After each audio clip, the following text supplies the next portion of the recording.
right, I'm here with Derrick Broze at Anarchapulco 2019 from the Conscious Resistance Network. He also just premiered, I think, what is it, a documentary or film that you just produced? Brand new documentary called Who Will Find What the Finders Hide. Yeah. Can we get a little sneak peek or a synopsis of what's that about? Yeah, so this is, well, first off, thank you for being willing to talk to me and wanting me to share some ideas. So the Finders documentary, that I've been working on this for the last 8 months. It's more on my, I guess, investigative journalism side of my work. It's not really about the philosophies and a lot of the solutions I promote. Yeah. It's more about exposing the darkness and the corruption and a lot of things that we see in the world. And it's focused on this cult called the Finders, which was really active in the 70s, the 80s, and the 90s, and potentially even today under a different name. But in 1987, 2 members of the Finders were arrested with 6 kids down in Tallahassee, Florida. There was accusations of pedophilia, of human trafficking, of connections to the CIA. And then within 6 days, after making international news, they said, whoops, we made a mistake. It was all a big misunderstanding, nothing to see here. And it was kind of forgotten about. And then about 6 years later, the U.S. Department of Justice said they were going to investigate again, and then they investigated themselves, and surprise, surprise, they said there was nothing to see here. And so it's kind of just been forgotten for the last 30 years. And, you know, you kind of hear about it occasionally in the conspiracy culture and whatnot, but I decided to start looking into it last year, and once I did, I was sort of embarrassed it took me so long to look into it, because it's one of the most obvious and clear-cut examples of not only human trafficking with connections to intelligence agencies, but of a clear cover-up involving multiple local, state, and federal police department agencies, law enforcement agencies, and government agencies.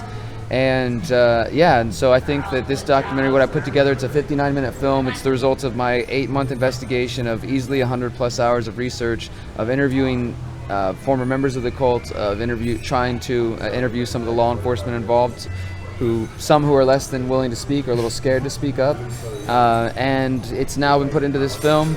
I put out the first part of it is available on YouTube. The second part will be out soon, and then in a month or so the full version that we played here at Anarchapulco will be released. But I'm pretty confident that what I've put together and what I've found is the most conclusive and documented evidence of what this cult was about, who the guy was that founded it, and all the people he's connected to. And yeah, so it's happy just to finally share it, you know, but it's been like some pretty heavy, dark rabbit holes to go down and peer into, but also, you know, just as much as I think it's important to focus on the solutions and expose people to the philosophical and spiritual evolution, we have to recognize the problems that exist and the need to expose them in order to start looking for solutions. So this is more like, it's not the happiest story to tell, and definitely when I was knee deep in this, it's just like, oh God, there's just so much to it. But like I said, it's so obvious that any critically thinking person that sees this and looks at the evidence will come away understanding that there was a massive cover-up.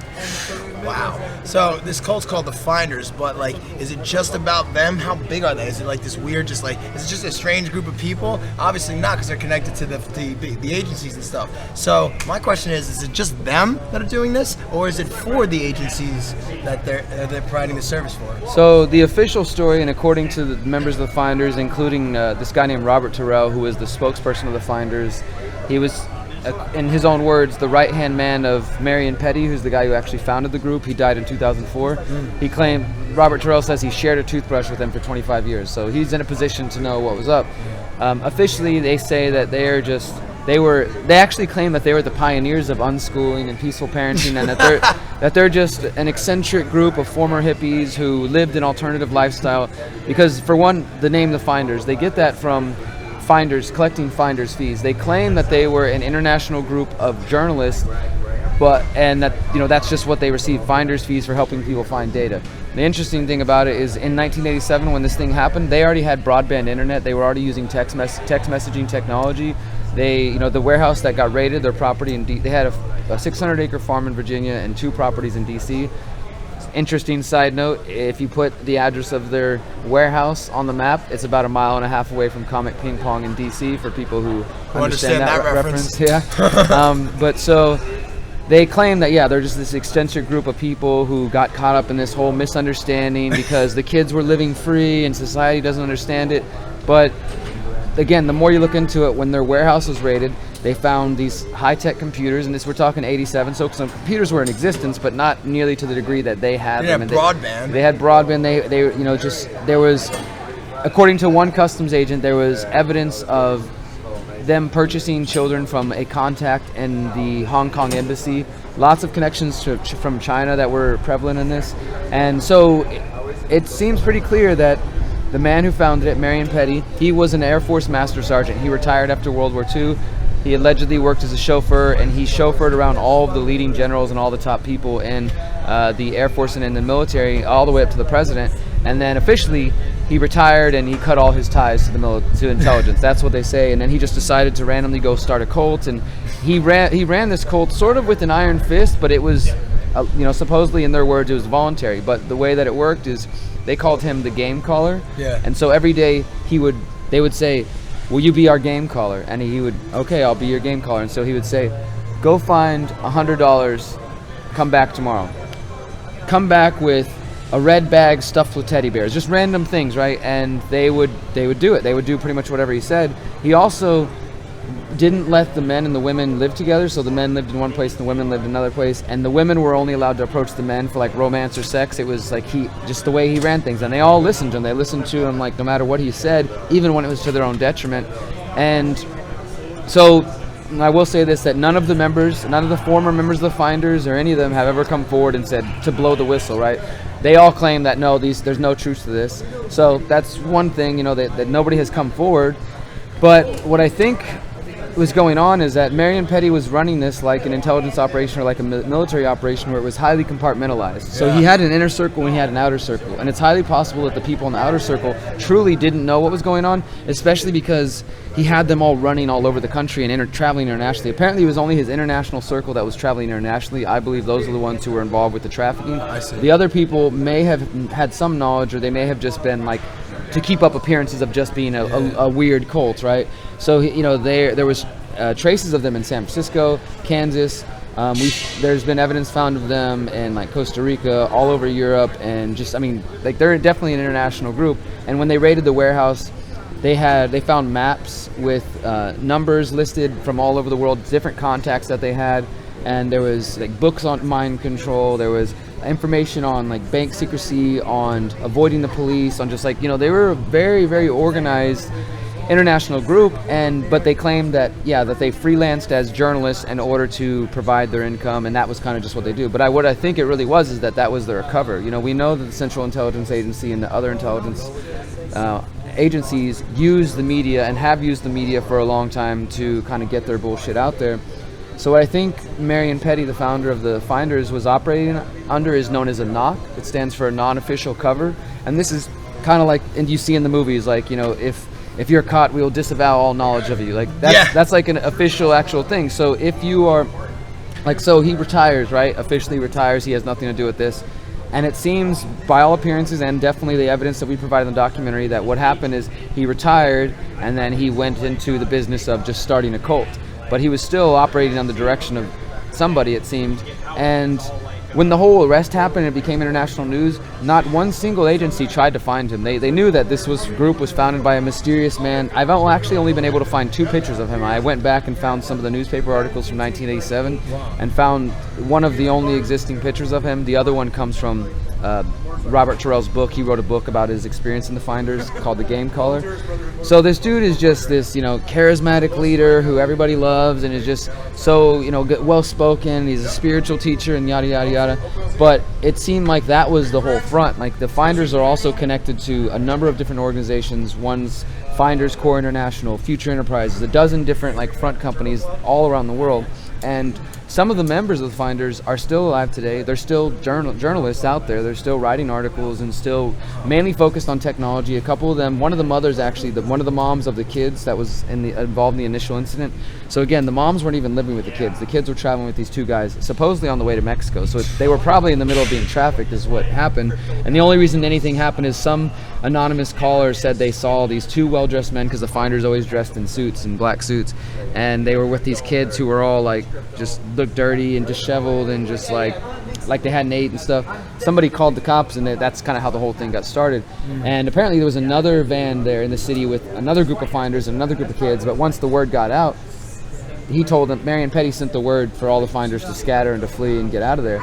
And that's the thing, is so they were able to communicate very quickly. Whenever they raided the warehouse, they found a message where Marion Petty said, take the children through alternative jurisdictions and was giving them tips on how to avoid the cops and stuff. So he was like telling everybody, get the heck out of town. They found us or whatever.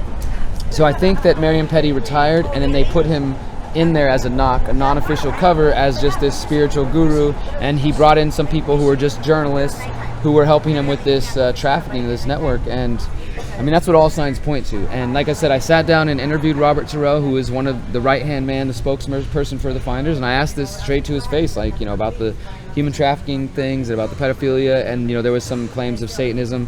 And I would say on the sort of scale of where I rate these things, the strongest, most documented evidence, intelligence operation, 100% without a doubt.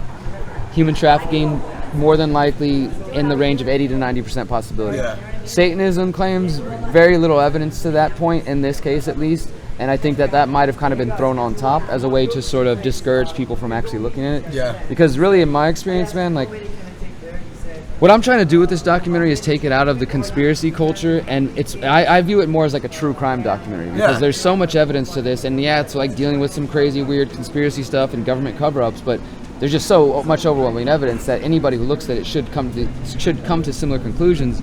And unfortunately, there are a lot of journalists and YouTubers out there who just put out content that's full of speculation, and they don't back up their evidence, even in the case that they're talking about things that might be real. Yeah.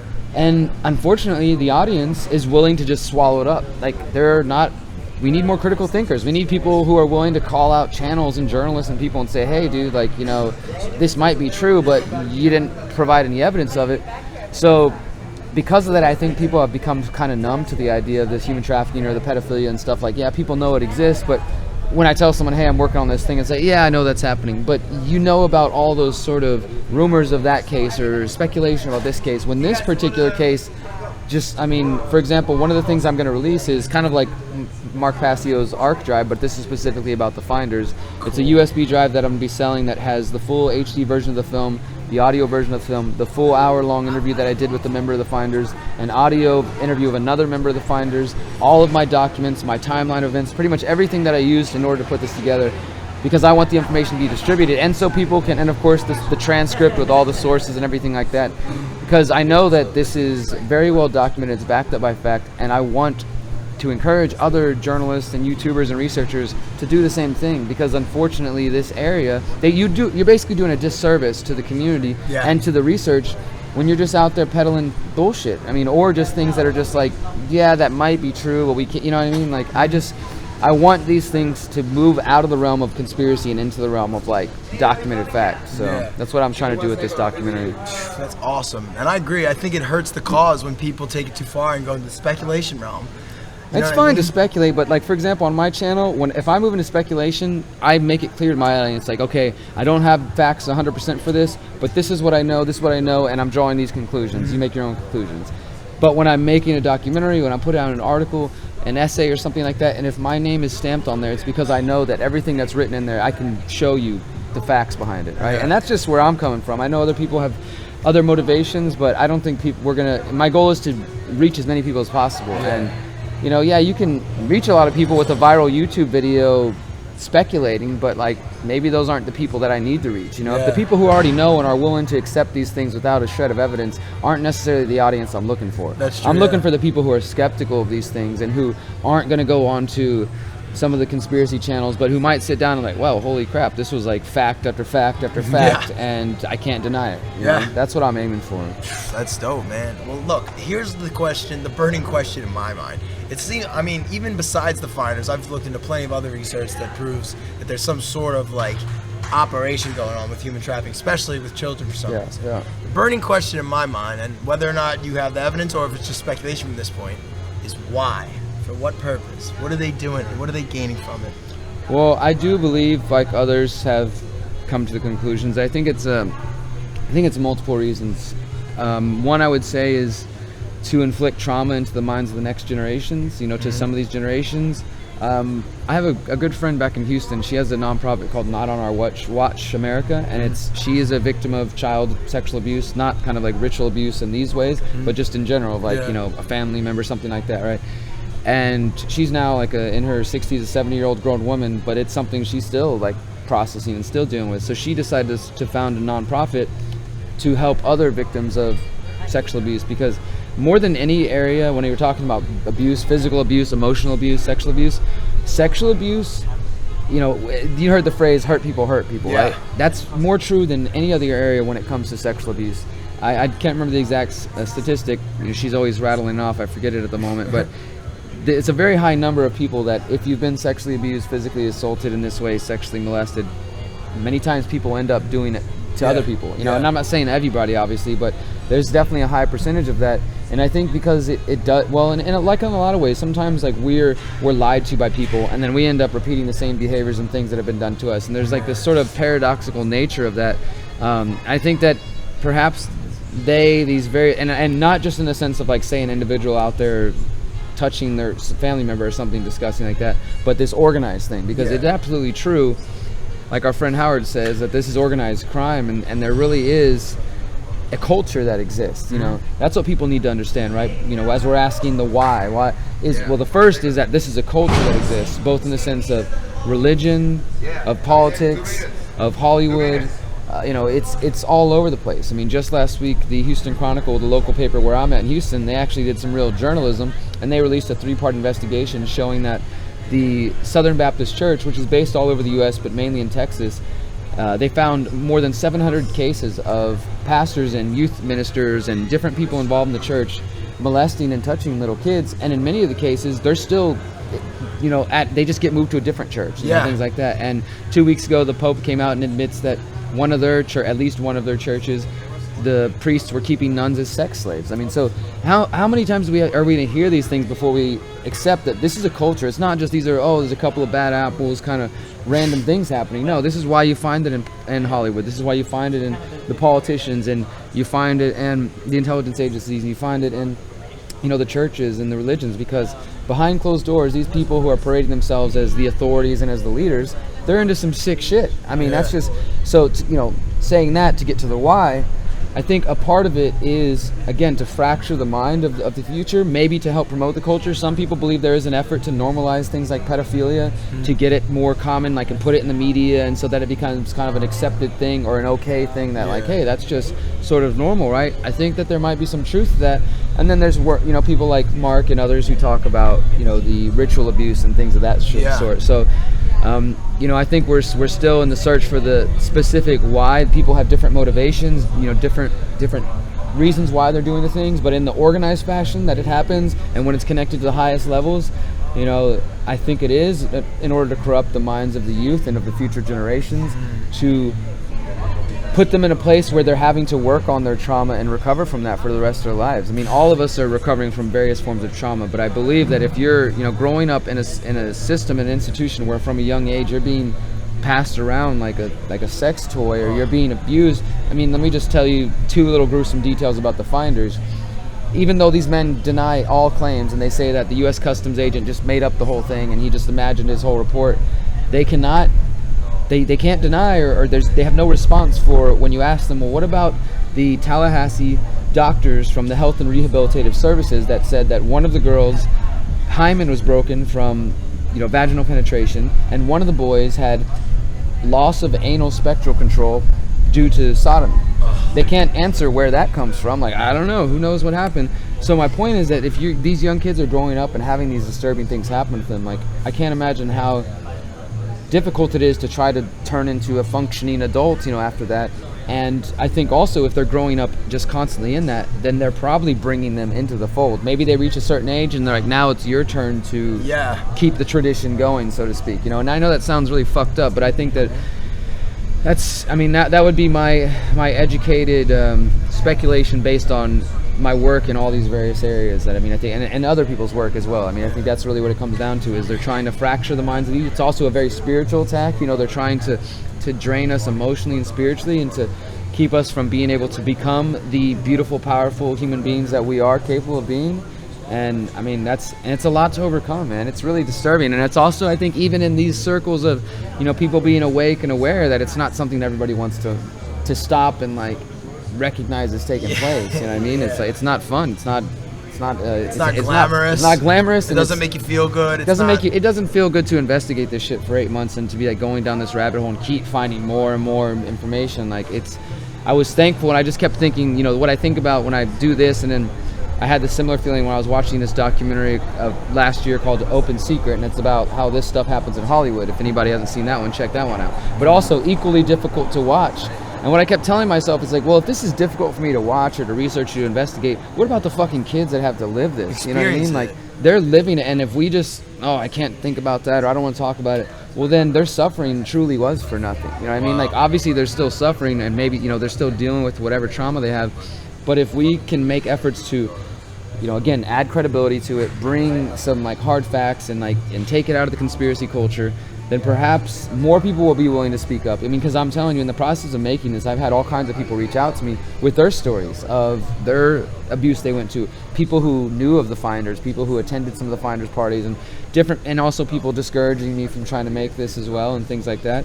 But, you know, my point is that if we just turn a blind eye and a deaf ear and just, you know, wish it's not happening, that's not going to fix anything, you know. Yeah. And I don't necessarily have a real, like, this is the solution, this is what we all need to do to fix this, because it's a real difficult problem, and obviously it seems like it's like, you know, a syndicate. It's in the culture. Like I said, it's not just like, okay, well, we just got to get rid of that guy and that'll solve the whole thing. Like, no, man, every time we arrest one of them or one of them is exposed, you know, somebody else steps up and pretends like it was just an isolated incident when it's clear that that's not the case, you know? Yeah.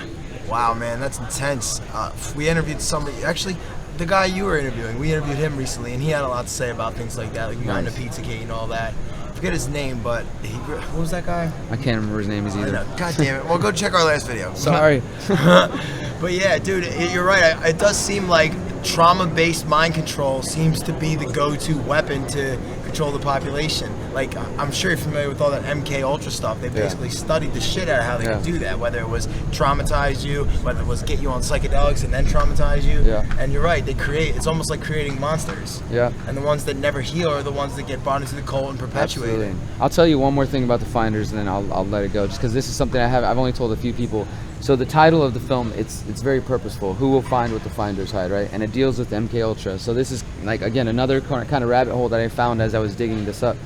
So one of the reasons I chose to cover the Finders, it's 30 years old, right? And I could have easily done just kind of a rehash of what has been done, because if you look out there, you'll find these 4-minute summaries that don't really do the story justice. And before I looked into it, I was like, okay, that's kind of crazy, but I didn't realize how much it was. That's why my hour-long film could easily be an hour and a half, 2 hours if I put everything in there. Yeah. But last year, in 2018, maybe the end of 2017, sometime in the last year and a half, there was this post that happened, you know, this anonymous post that got posted on Pastebin, and it was a cipher.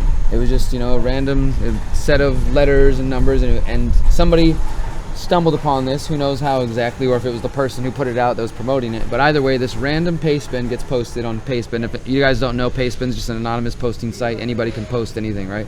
So sometimes, like, Anonymous would use it and different things would use. So this cipher gets posted, people decipher the cipher, and that leads to a Twitter account.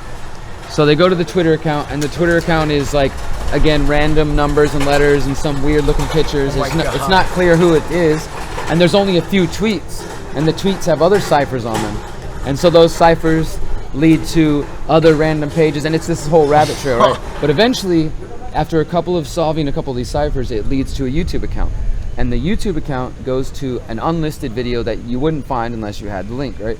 And the name on the YouTube account was Stuart Silverstone, who is a known member of the Finders. And the video, when you watch these videos, there's a handful of them that people have saved them because they've taken most of them down by now.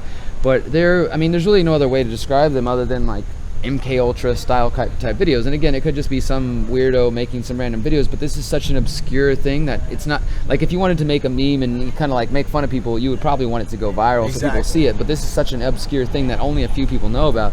So this video is like flashing colors and lights, and there's like, you can see words, but you're only seeing pieces of them, and your color is red, your trigger is green, like your color is, or your trigger is Power Rangers, Spider-Man, just like weird fucking shit like this. And you know, I've watched through them, but definitely like people who watch them like, hey, this makes me feel all weird. I mean, I don't know, it definitely is like, you get a creepy vibe from it. Now, some people have said they watched it and they got headaches afterwards, I don't know. But so then below the video though, there's another cipher, and so this kind of goes on: video, cipher, tweet, video, you know, and leading different things. The final thing that it comes to, the final cipher, who will find what the Finders hide. So I don't know if this is like some member of the Finders trying to like fucking whistleblow something, or this is them kind of mocking, or I don't know what it is, but it would led to like a series of videos that seemed to be, you know, again, for lack of a better term, like MK Ultra style videos.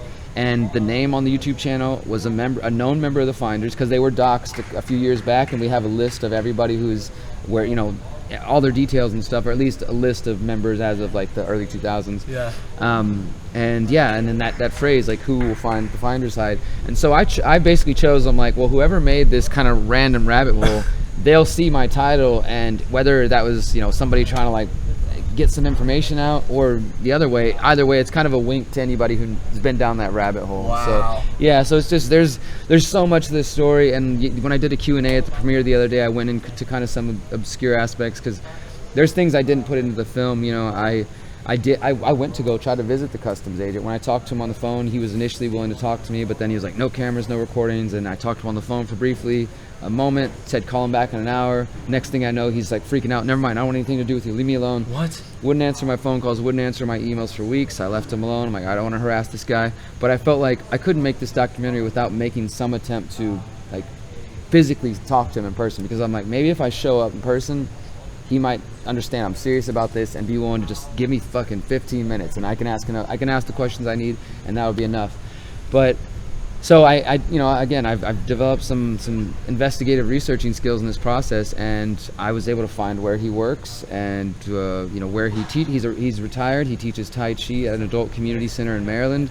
And I flew out there, and I fucking staked out the community center for, you know, hours, and just waited for him to walk out. And I spent the money knowing, like, all right, I might fly over there and like basically just nothing will come of it. Maybe I won't even find him, maybe, you know, whatever. But so I'm like sitting in there with my buddy John Vibes, who is my co-author of my books. We're like staked out and just waiting for this dude. I went in there and pretended like I was interested in Tai Chi classes for my father, because this is like an adult community center mainly for retirees. And I confirmed he was in the building and everything, so we were outside waiting, and then he comes out, and I'm like, all right, this is it. And I walk over towards him, like, you know, hey, Raymond Martinez. I shake his hand, and he shakes my hand. He's like still just kind of walking directly to his truck, and I said, my name's Derrick Broze. I'm with, fuck off, get away from me, get away I'm like, man, I need to talk to you. I paid $400 to come here. It's not my problem. I said, dude, just give me 5 minutes, dude. Your story is important to this. Like, I need you to blow the whistle. Get away from me. And he's on a Bluetooth talking to his wife, I'm assuming, because I talked to her briefly on the phone. He's like, it's that guy with the documentary again, and just got in his car and drove off. And that was it, man. It was like, all right, I tried, you know. But in the emails, he had already said enough that indicates to me that he still stands by what he originally said, that he found evidence of children being trafficked from China, that he found evidence, pictures of naked kids highlighting their genitals. He had, you know, all these different things that they claim he imagined or just made up or whatever. In the email, he said to me, I have no delusions that anyone will ever be held accountable for what I know happened. Wow. So, you know, I did my due diligence to try to give both the accused and the accuser their opportunity to speak in the film. And nobody wants to. And well, I got an interview with the Finders member, and he of course denied he's in the documentary, and he denies everything and says it's just a bunch of conspiracy theorists or whatever. But Raymond Martinez, you know, yeah, he basically cut off communication. But my hope is that now that I'm going to be releasing the film, that either other people will come out and speak up and maybe see that I'm serious about this, or Raymond Martinez will. But kind of the problem is that what he told me originally is every couple of years some journalist reaches out to me and acts like they're going to do something about this, and nothing ever happens. I found old police reports showing that 48 Hours, the like news show, they were going to do a show about the Finders in the 90s, and it never happened for one reason or another. So apparently people have tried to dig this up and bring it to the mainstream, because at one point there was 2 congressmen in the early 90s who were saying, like, this group is connected to the CIA, there's a cover, like, that's what I'm saying, like, this was mainstream news at one point, and they just buried it and made it go away. And now 30 years later, nobody knows what the hell it is, nobody's heard of it, but these people, some of these people are still alive, still running around, and, you know, pretending to be journalists and pretending to be whatever the heck else they're doing. I have one question. Sure, brother. What was Terrell, the member that you spoke to of the Finders, what was his actual response when he brought up the medical reports from Tallahassee? I mean, you said that he dismissed them, but in what way? How do you just cavalierly dismiss a medical report indicating child molestation? So I actually want to perform a follow-up interview with him if he will grant it to me. I mean, I don't know. The guy gives me some weird vibes, to say the least. But as a journalist, right, it's my job to sit there and ask him these questions, just like you guys are doing here. So unfortunately though, I did my speaking tour last summer and fall, and I've been telling people that the strangest thing about this is I honestly felt like I was being guided in my research, however that sounds, because like I mentioned a minute ago, when I found Raymond Martinez, his work was 30 minutes away from the co-author of my books. Like, I'm just like, wow, what a coincidence. I have an easy connection, I can get there, right? When I was on tour and started investigating the finders, I was traveling through Florida, and I look it up and like, holy shit, Robert Terrell is literally on our path on the way there. I call him up like, hey man, I've just been digging it. I just acted really clueless. Like, I'm curious about this finders thing. Any chance I could come talk to you or something? So I didn't have all the details I have now. I hadn't even heard about that the doctor's report from the Tallahassee doctors that shows the evidence of sexual abuse. That was only released in 2018. So that's what I'm saying. What? This is brand new data that's coming out. So unfortunately, when I first interviewed him, I didn't even know that. So I didn't ask him directly. I asked him about the trafficking and things, but that would have been my follow-up question. Well, how do you deny this doctor's report saying that this kid is shitting all over himself because he's been, sodomized so much, or that this girl has obviously, this 7-year-old girl's hymen's already been broken from digit penetration, from fingering. So I want to try to reach out to him again. I mean, obviously, if he sees the documentary, I don't think I frame him necessarily in a bad light. I let the audience decide. I don't call him a fucking pedophile or anything like that. I just say, hey, the evidence contradicts what he's claiming to say. But yeah, so to answer your question, he was dismissive of it, but I wish I would have known that at the time, because what I did see from him is I essentially went in there, I didn't show my hand, right? Yeah. So I didn't tell him everything I knew initially, and in the documentary it's like he keeps giving me a little bit more information. At first he denies that there's any intelligence connection. He's like, there's no way. And then once I said, well, actually, what about, Petty, what about this piece of data? He's like, well, he like keeps conceding a little bit more every time.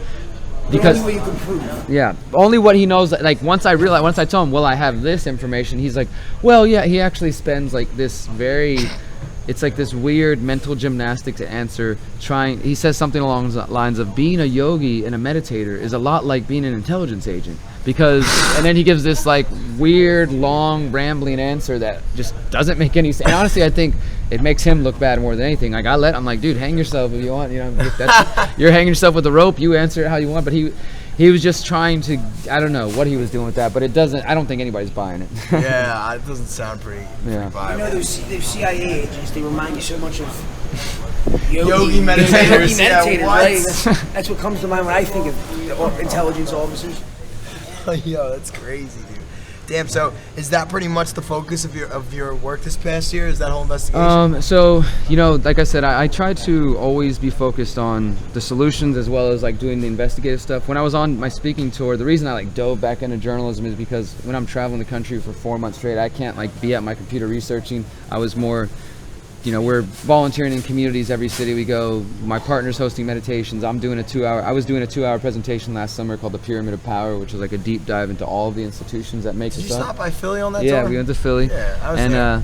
So, I spent my time doing that, and I was just itching, like I need to get back to research. So when I got back to Houston in like September, I jumped back into like 5G locally, kind of raising awareness on that, and then the finders. And so I've been just getting more into making mini documentaries, heavily inspired by my good friend James Corbett. Like James is really the man when it comes to doing these kinds of full-on mini documentary style things. So yeah, I've been focused on that. I did a surveillance one, I did the Jeffrey Epstein one, and now we're coming to the conclusion of the finders.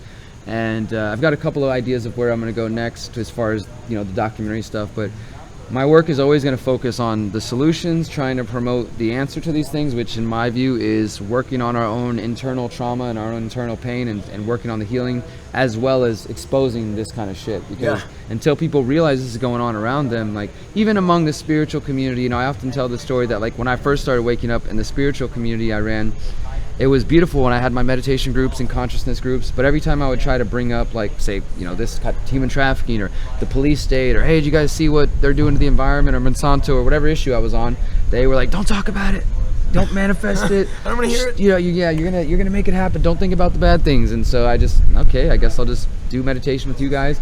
And then on the flip side, when I was with my activist friends, at least at this time in 2011, 2012, kind of 2010, they were mostly like either spiritually dead or just not interested, or just like, what are you talking about, you crazy hippie? I'd be like, man, guys, you want to go to meditation? Or hey, you ever thought about it? Maybe we're all God. Maybe we're just like the reflection. I just say some weird shit, right? And they're like, are you high, man? What's going on? So I just kept these two sides of myself separate for so long, and so my work tries to bridge that gap and see that this struggle for a more free, ethical, and better world, more free world, is not just about confronting the physical institutions of power, be that corporations, the state, just bad people in general.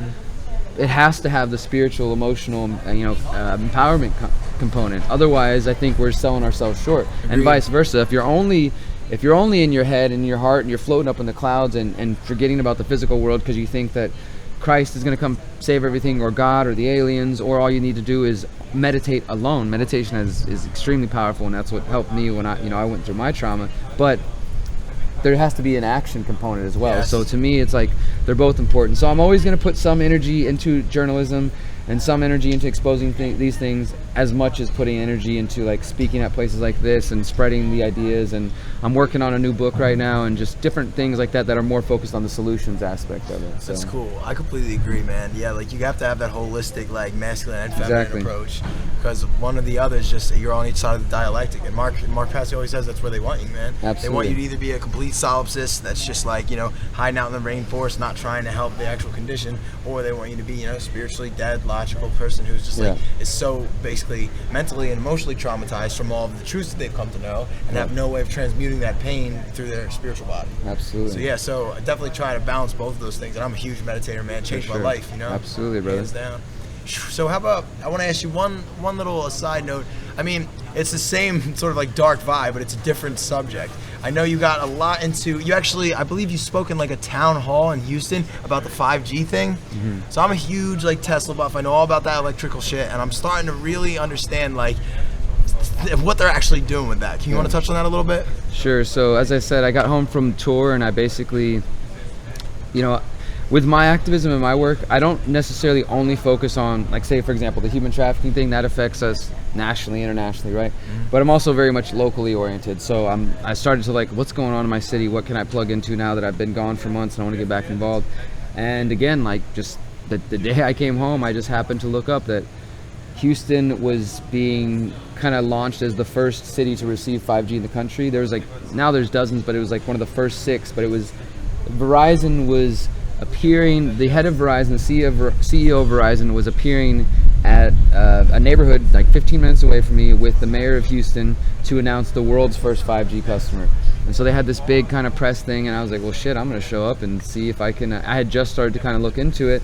I'm like, wow, look, what a coincidence. I started looking at this thing, find out that Houston's one of the first test cities. The day after I returned home from tour, the CEO of Verizon's there. So I went there and I put a camera and a mic in front of the CEO of Verizon and asked him about the health concerns and the security and privacy concerns. Claims he never heard anything about that. Then I turned around and asked the mayor about that. Again, claims he never heard anything about that. And then I started to do some more digging, and I noticed that about a month before that, the mayor of Houston, Sylvester Turner, had been given the 5G Wireless Champion Award by the CTIA, which is the Cellular Telephone Internet Association, which is the big wireless lobby, basically. Yeah. And they give millions and millions of dollars to mayors in just different localities.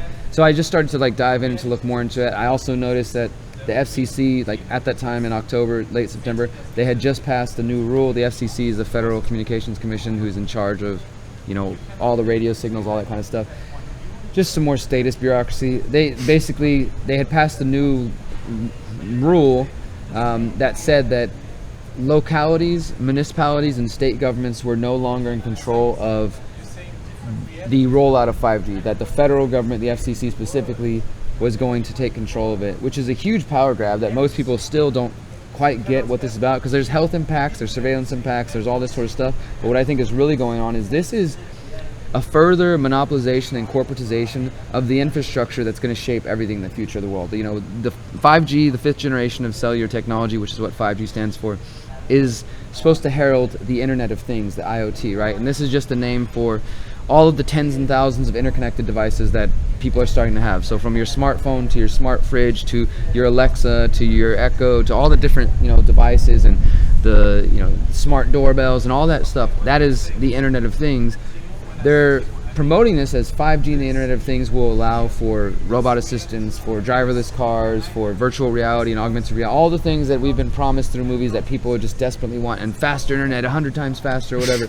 So try a landline for all you people who want faster internet. Yeah, I mean, I think it's so funny is that how we were sort of like kind of pitched this idea that wireless is the way to go, when really wired is actually more consistent. I mean, that's like a whole other thing. I think it's part of the programming. But so in the last year, this 5G rollout has started to take place, and people have, I think, heard this name, but only in the last, I think, 6 months that people really starting to realize it's happening right now. This is not some distant thing. Like they're, by the end of this year, by the beginning of 2020, and then by the end of beginning of 2021, it's going to be everywhere. Not just the United States, but Australia, most of Europe, most of the developing countries are getting 5G.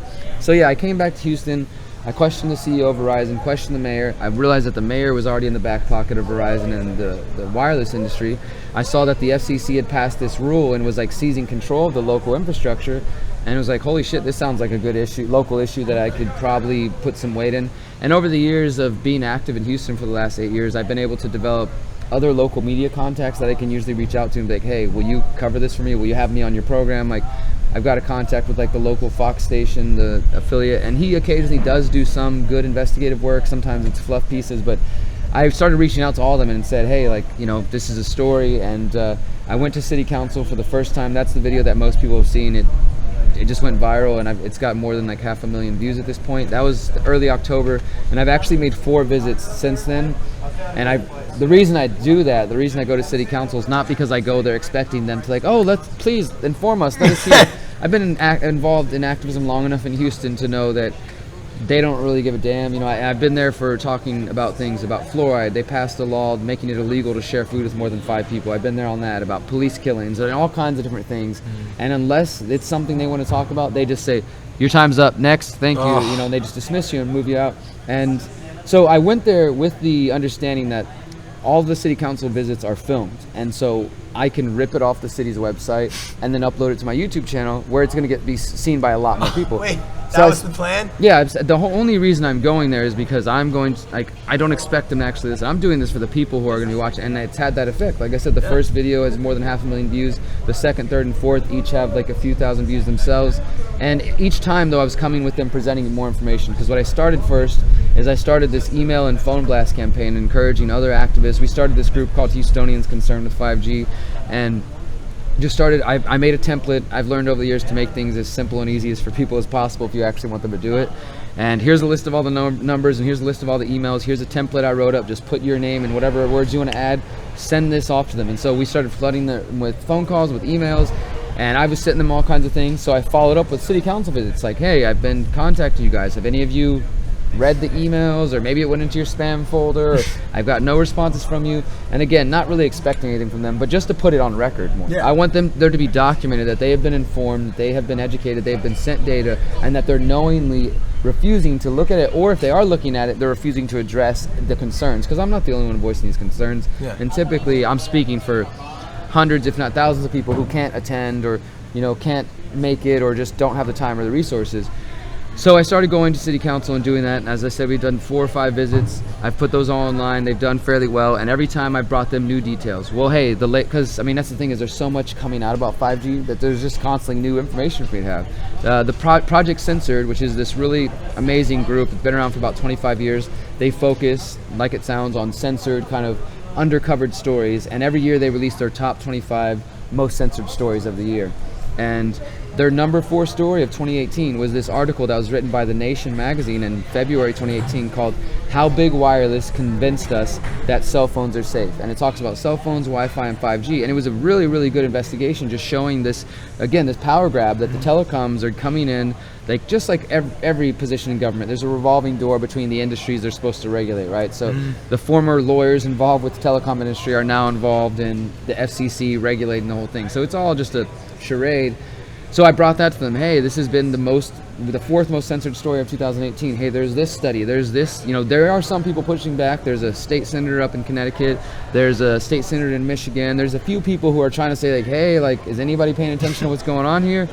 And so every time I get new details, I just use that as an opportunity to come bring that to them and bring that to them, and then take the videos and put them online. And also, like I said, to put it on record that they have been notified. There are health consequences. There are studies that document it. And if down the line people do end up getting sick, because it's not only cancer risks when we're talking about health. There's also that Wi-Fi and these sort of things affect your sleep.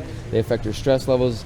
I've started to unplug my Wi-Fi every night. We're in the process of sending our router back and getting everything rewired. Just I did that last year. Yeah, I just did that. And just doing, things like that are really not that difficult. Obviously, not sleeping with your cell phone and using airplane mode if you're not using it, because we're getting so used to being plugged in all the time. And cell phones started to come out really in the earliest versions in the 80s and the 90s. That's like 1G, right? And then 2G was when we got like the small phones with some texting, and 3G was the first like video, and then 4G, and now we're up to 5G where we want this full interconnectivity and everything. But we have to understand that, and what the Project Censored article, the Nation article, compared this to is basically, this is like big tobacco back in the day convincing people that cigarettes are safe. Yep. There's billions and billions and billions of dollars invested into this infrastructure to keep people from questioning it, because obviously we're all embracing it and we're all using it, and they don't want that to slow down at all. If people start questioning these things, then the whole 5G rollout might be like slowed down in some degree. And not only that, people who might not even be aware of the problems associated with the 5G, the health, the complete loss of privacy that's about to happen. There are a lot of businesses who are waiting for 5G to roll out because their ideas don't work without the Internet of Things. For example, you can't have driverless cars unless you have these small cells, these towers everywhere, Yeah. And the other thing about 5G, the spectrum that 5G operates on, it's millimeter waves. It's a very short band, so it only travels about 200 to 500 feet. I heard that. So they're going to have to install these small cells, which are about the size of a backpack or the size of a refrigerator, depending on what they are installing, literally every 500 feet. Ugh. So you have to think that, like, in order for this 5G digital connectivity, they're already starting to go up in different cities and different neighborhoods around the country. So you've got the health concerns, you've got the privacy concerns, and they're also, I think, like, say, private property concerns, for example, because since they passed the rule that says the localities can't control what happens, that means the cities, not only they can't decide what they want to charge for, which is obviously, again, the telecoms working with the government to make sure they don't have to pay too much, but if they decide they need to build a new little pole or a tower literally right outside your window or right next to your fence, like, you can't do anything about Can't that. appeal to your local That's already estate. starting to happen, where people are like, holy shit, look at this new pole, it's right outside my children's window, and this is being, and there's, in their eyes, there's nothing you can do about it. So you got the health, the privacy, the private property, and kind of eminent domain concerns, and then I think the more kind of on the philosophical level, the self-ownership aspect, that these people are essentially saying you have no say in this spectrum and these waves that are going to be around us. At least with, say, cell phones, like, you can decide whether or not you want a cell phone, right? But if you don't want to participate in the 5G grid, you really, in the smart grid, you really have no say, because they're going to roll it out everywhere, and to the smallest towns, to the rural areas, because they're worried, they're claiming they're worried about the digital divide, which is this concept that essentially means that typically people in the cities get the newest technology first, and the people in the poor communities and the rural communities in the country, they get left behind, because obviously, they're farther out. But in order to prevent that, these kind folks are focusing their efforts specifically on the poor communities. So the 5-6 neighborhoods in Houston that already have 5G now, 2 of them are predominantly black, low-income, poor communities that they're rolling it out, and I'm trying to do some work with them locally to try to get them to become more aware of that, to maybe push back. But unfortunately, for example, when as part of this, Verizon was in Houston for a week, and they set up this big warehouse, and it's like, come experience the 5G experience for 1 week. Verizon will be here. And so me and my partner went there to, like, let's go see and just ask them if they know anything about health concerns or privacy concerns. And so we walk in there, and the first thing they tell you is, like, if you sign up today, you get a free iPhone, you get a discount on YouTube Red, and blah blah. They're trying to just sell it to you. And I was like, oh, that's interesting. You can come over here and try virtual reality, and you get to play a football game, and all of these devices are operating on this one single 5G. How it's amazing, and this and that. And as soon as we asked any questions about, like, I heard there might be health concerns, or maybe even, like, my privacy might be in danger. These are just basic workers who are just repeating the bullshit that they're told to say. So they're like, nah, I don't know anything about that. And I tried to, like, talk to the guy who was in charge. I was like, hey, I'm a local journalist. I have a radio show here in the city. We'd love to talk about 5G. And he's like, just send me your email, we'll see what we can do. And I don't know if they just went and looked up my name and looked up, oh damn, this dude's all over 5G. But he's like, we're gonna respectfully decline to do an on-camera interview. But they essentially said they knew nothing of health concerns, nothing of privacy concerns, yet they're out there just shilling it, ready to give you a free phone and make sure if you sign up and whatnot. So that's just the state of things right now, man. It's happening all over the U.S. It's being rolled out very quickly. I don't necessarily know that we can stop it, honestly. But one of the things I'm working on, I'm here for Anarchapulco, and I've got another event I'm speaking at. I'll be home in March, and I'm going to be planning kind of a international Zoom conference call. I've had a lot of people reach out to me from all over the world once that video went viral, and I'm going to just, whoever wants to come on who's looking for ideas for organizing, I've got kind of a list of strategies that I've used in other ways that I think could be effective, at the least for kind of making a lot of noise and getting more attention. And that's really what you need, honestly, is like first you need people to be educated so that they understand why it's not a good thing, and then you need to help give them tools to make a noise about it, and then ideally put pressure on the people in charge to slow it down. Because that's the other thing, is there was never a vote held in any of these cities, as far as I know. It's definitely not in Houston. There was no vote of the people, do you want 5G? There was no public comment period. There's never been a health impact study done or anything like that. It's just Verizon and the mayor made a deal, and that's it. It's happening. And honestly, even if he was a good guy and he had our best interests at heart, because of that FCC rule, there's really nothing he can do anyways. Yeah. So even if he was like, hey guys, I'm trying to stop this, but the feds already sold away our rights, like, I mean, so it's up to the top levels. But I do think there are some ways that we can at least slow it down, be a thorn in their side, and maybe through that process make it an issue. Like, for example, in Houston, this is the year for the mayoral race, so I'm like doing everything I can to just, I've now went to phase 2, from going to city councils and being on their terms and doing it that way and sending emails.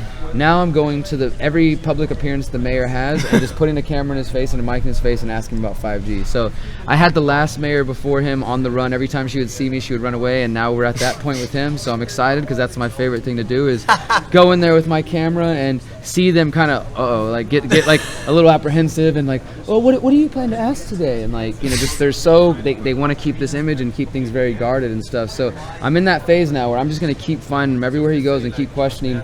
And I honestly might run for mayor just to make this issue, part of the campaign. Not because I fucking want to be a mayor or anything. I don't think I have any chance of winning. I don't want to win. It would literally just be like a single issue campaign. Like, why isn't the mayor talking about this? And just fucking going at him. You know what I mean? And the thing is, like, I've got more followers on YouTube than the mayor has on Facebook. Yeah. Like, he's just like, even for a big city, nobody's really paying attention to local politics, so it's not that hard to really kind of create like a marketing campaign and have an effect. Yeah. And I definitely got more editing skills than they apparently have. I feel like I could craft together like a kind of, not silly, but like an entertaining campaign based around this one single issue and just bringing light to it, right? Yeah. And I've already checked into like, what does it take to run for mayor? Like, all I have to do is get registered to vote in the city, which I don't really like that. But in order, if I can do something silly like that or something simple like that and just spend the next 7-8 months, I won't ask for a single donation or won't accept any donation. It's nothing like that. It's just like, I want to be able to, if there's any debates in the city, I want to be on that stage just pointing out all the bullshit about him, And I don't necessarily know that the other guy is going to be any better, but I just want people to pay attention to what matters. And that's kind of, so I'm trying to just use my journalism, my activism to be a thorn in the side of my city officials and the people who think they run the city. And it's one of my favorite pastimes. Dude, I relate to that so hard, man. From breaking my teacher's balls in 3rd grade to mouthing off to the cops, you know what I mean? Yeah. It's the same thing. And honestly, we're trying to do the same thing. We got a conference in Philadelphia. It's the same vibe, dude. We're trying to really create, like, if we can just get enough thorns to get these people to be like, all right, fine, we'll give in. You know what I mean? Leave us alone. Or, you know what I mean? Like, stop going on 5G type thing. No, absolutely. It just takes each of us, whether 5G or whatever is your issue, it just takes, like, find something that you can really put your energy into. And and focus on the solutions in your life as well. Like, I try to give people tools they can, like, hey, go back to Wired or do different things. Like, at least protect your family, right? If you can't stop the whole thing, So, yeah, man. Well, dude, it's fucking awesome that you're doing this. Hopefully we can steal you and grab you down for Anarchadelphia. Dude, I'm there. On this. I'm there, brother. Hell yeah, my man. Well, yo, for real, we're going to have to do a lot of work, but guess what? It's what we're passionate about, and I feel like even though it's kind of crazy and a little dark, in a way it's fun because it's the right thing to do, and that's fulfilling, you know what I mean? There's nothing else in my life that I've ever done that's felt more fulfilling or felt like I was living my purpose than doing these things, man. I couldn't agree with that sentiment more, man. Thanks again, Derrick. Thank you, brother. Appreciate you guys. Always.